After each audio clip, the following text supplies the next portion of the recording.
How to change Instagram notification sound on iPhone. Hello everyone, I am Vishaka and welcome to our channel Create, Login and Delete. I will take you through the step-by-step process on how to change Instagram notification sound on iPhone.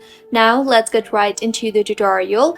Firstly, go ahead and open the Instagram application on your device and go straight to your profile. Here, tap on the three lines on the top right of your screen and then tap on the settings and privacy option.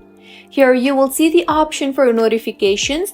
Tap on that and then tap on the messages option. Here, make sure the notifications are enabled for all the tabs and now go back to your home screen and launch the settings application. Here, tap on notifications option.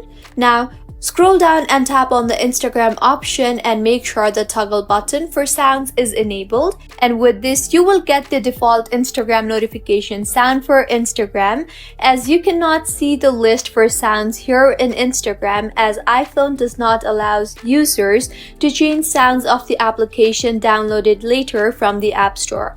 Apple only allows inbuilt application for custom sounds. For example, if you go back and tap on FaceTime and then tap on sounds, you will be able to set the sound for FaceTime according to your wish by scrolling through the sounds option, as FaceTime is an inbuilt application of Apple. If you find this tutorial helpful, please make sure to like the video and do subscribe to our channel for more contents like this. Thank you for staying with us until the end.